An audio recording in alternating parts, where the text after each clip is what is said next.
Bugal naton, subong nga makaupod ang aton talented nga kasimanwa nga nakasulod sa The Clash Season 4. Bao, congrats! Hibuluntang iya nga journey, kag syempre iya mga nagkalain-lain nga challenges ang ginatubang. Mga puso, this morning, bisita naton si Eric Celino. Hi Eric, may aga! And welcome to Gemmy Regional TV Early Edition. How are you? Good morning po, mayong aga sa inyo tanan, sa tanan ng Galantaw.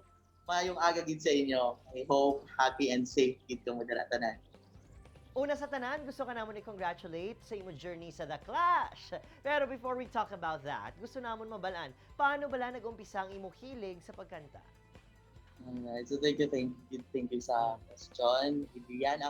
So nagsugod ang akon nga pagkahilig sa music no sang bata ko.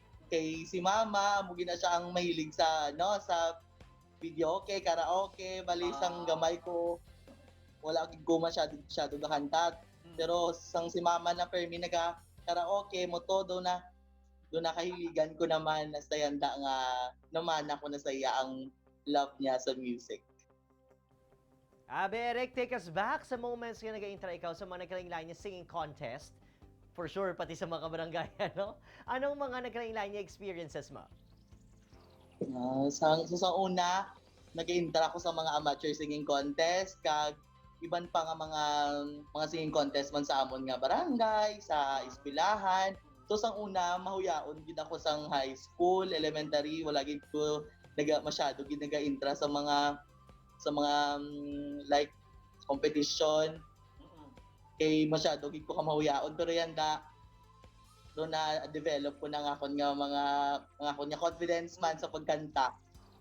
And now, Eric, we're very happy and proud. Kaya kasi manuwa namon sa Western Visayas, nakasulod, pasok sa top 14 sang The Clash Season 4. Anong istorya sang imo audition?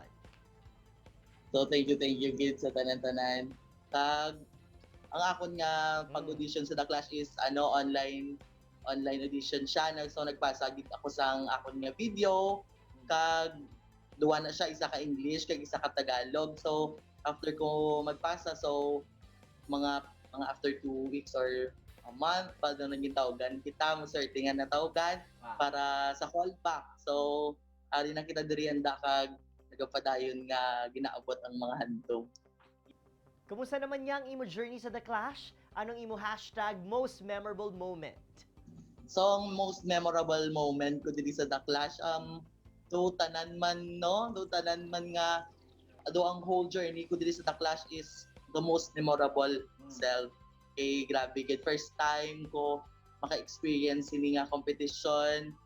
Grabe gid amo na agyan ang kasadya, ang mga experiences sa The Clash. Eric, para sa imo, anong pinaka-favorite performance mo sa The Clash? Kagti, syempre, maayo kami ang gamay nga sample this morning. Alright, so siguro ang ako nga favorite performance sa The Clash is ang Let Me Be The One, Sir Adrian. Ari siya, amni siya nga part. And goodbye, just turn around and walk away. You don't have to live like this. I just need to get this off my chest, but you will always have my heart. Let me be the one, and goodbye. Ano to siya? What's the most important lesson nga natunan mo sa imo The Clash journey? Iskan ano kabudlay ang imo maagyan, kag iskan ano kabudlay ang mga battles. You just have to believe in yourself, and you just have to think of your goal, and just always offer to God whatever you do, and love what you do, kid.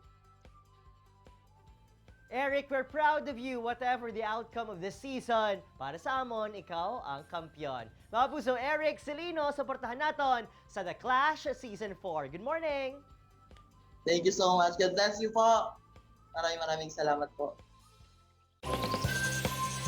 Ini ang GMA Regional TV Early Edition.